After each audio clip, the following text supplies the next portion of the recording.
Today we're gonna be watching Scary Animations.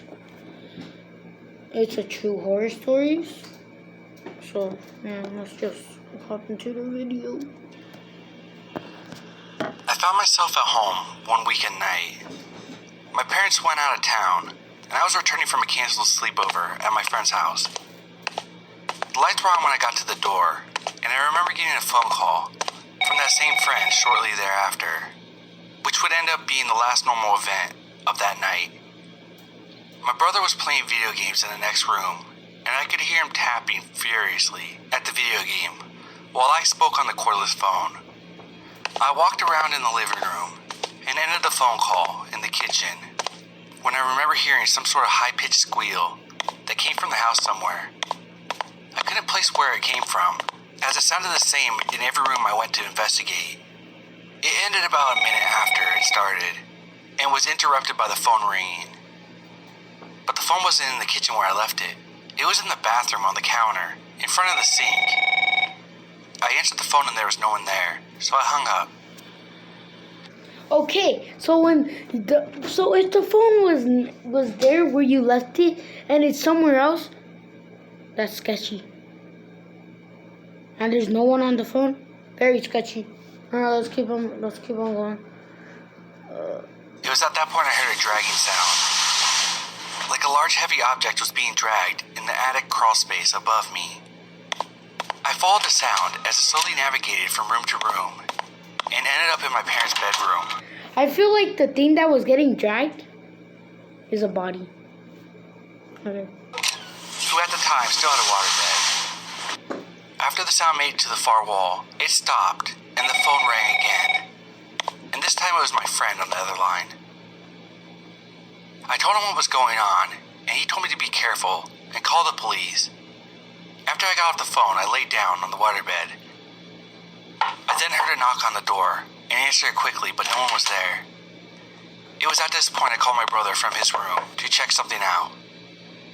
I stormed into his room, and there's nobody there. His bed was made and his room spotless. Neither the console nor the TV was on, and the controller was wrapped and unplugged. There's no way he could have hid and cleaned his room in those few seconds it took me to make it to his door of his room. I had been alone the entire night, hearing for 20 minutes straight my brother playing his game that he was not present to be playing. Okay, your brother is dead. I'm just letting you know. He's dead. The phone rang again. He is the body that was getting dragged. But again, it was not where I left it. This time it was resting on the kitchen counter, where I originally left it. So I walked through the entire house to answer it. It was my friend calling again, this time saying that the call was dropped for some reason, and he was trying to call me back. I explained to him what just happened, and I heard another knock on the door.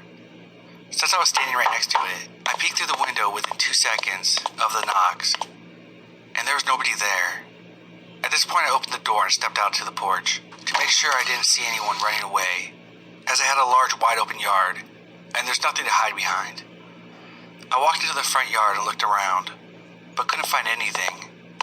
I found myself engaged in several more minutes of talking to my friend before I got off the line. And it was at that moment where I realized that the place I had been staring at while I was talking were two very large black, reflective eyes looking back at me. The figure was tall and lanky, and stood about 10 feet or so from me. The most notable feature he wore was an inhumanly large smile, and he was grinning with oily mechanical teeth from literally ear to ear. Despite me staring directly at him for more than 5 minutes, I pretended that I didn't notice him, and through willpower alone, made it back inside the house without running as fast as I could. Instead, I walked calmly. I remember feeling like if I ran, he would chase me, and somehow knew that he would have caught me easily. I barricaded myself in my room for the rest of the night, but did not fall asleep. The sun came up. This man's such a pussy. Man, just go confront him and fight him. The next morning, and my parents were home. Nothing like that ever happened before. Oh, that okay. And nothing like that has happened. Okay, so that's the kid. I got confused. Or happened since. first time I came face to face with this strange man was about 7 years ago. It was a normal summer day. My mother was struggling to make ends meet, and we lived in a really crappy two-bedroom house. It was my mother, her boyfriend, my 2 younger brothers, and myself. My mom worked nights, and so did her boyfriend, so it was up to me to watch my 2 brothers in the evening. It was just like any other normal summer day at first. My friends and I hung out during the day, walked around our small town, and enjoyed the warm weather. Now, for being a small town, there's still plenty to do. Walk through the woods, go to the park, all of the typical kids things. We decided to waste time at the park until I think that was a mini. Wait. I think these are like 3 horror stories. To go home and watch my brothers. It was normal, boring stuff. We walked around, played with a basketball that someone left behind, sat on the swings and talked about our lives and what we were going to do when we got older. It was nearing 3 p.m. when I noticed a guy sitting on the bench over by the basketball court. Now, it was nearing the time for me to go home anyway. That man looks sketchy. I'm just saying. And as the man was giving me and my friend both the odd vibe, we decided to leave. As we neared Main Street, which my house also happened to be on, we parted ways. I got home, and my mother lets me know that there's leftovers for the boys and myself, and then she's on her way to work. We spend most of the days indoors, watching TV or playing video games. Around 7:30, my brothers wanted to go outside to ride their bikes. It's just now getting dark, so I agree. They ride their bikes for a half hour. I'm sitting on the curb looking at my phone, texting my friend about how bored I am, when my youngest brother, who must have been around 7 at the time, comes up to me and points over towards our house. I look just in time to see what looked like a man walk inside. I immediately tell my brothers not to worry and continue riding their bikes as I call my mother, letting her know what just happened.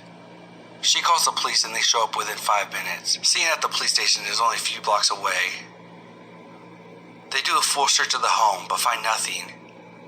They speak to my mother on the phone and tell her there's nothing there and it must have just been our imaginations. Tentatively, my brothers and I go back into the house. So I set them down and turn on the TV. Time flies and I look up and it's already 9:30 and I really got to get them to bed soon. I head upstairs to go into our closet. All 3 of us share one bedroom, so all of our clothes are in one closet. I turn the closet light on and start digging through a pile of clothes on the floor that we never got around to putting away.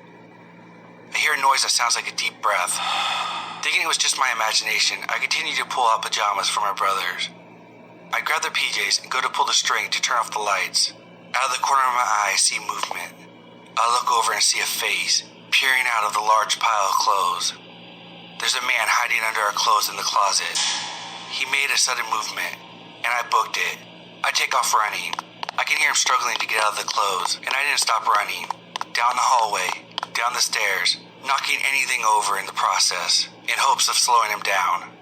I burst into the living room and grab my brother's arms, practically pulling them out of the sockets in an attempt to drag them out of the house. We were outside and 3 blocks away before I quit dragging them behind me. I reached for my phone to call the police, but it's not in my pocket. I must have left it on the couch. So we hoofed it. I dragged my brothers behind me in the middle of the night. They are tired, and they don't know what happened, and I won't tell them. They didn't need to know. They would never want to go into that closet ever again.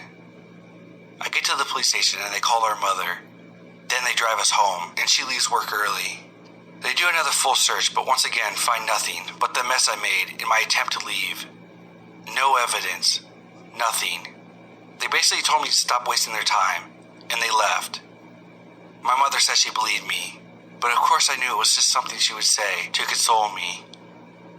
She says I can stay the night at a friend's if I can get a hold of someone, just to make me feel better. We all go inside, and my mom sends my brothers to get cleaned up for bed. I walk over to the couch where I left my phone. It wasn't there, though. It was on the floor, smashed to pieces. It was very obvious that it was smashed by a hammer, seeing as the hammer was sitting right next to it.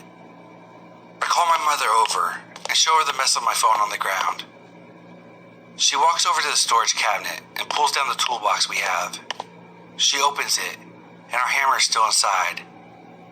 I didn't realize what that meant at the time, but now that I think about it, that man was in our home, in my closet, in my room, with a hammer, just waiting and hoping for me and my brothers to fall asleep. Let's not meet again, please. Is Minecraft Realms.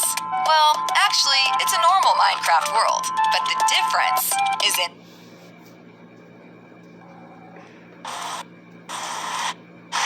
Okay, that one was scary. Alright, let's watch this.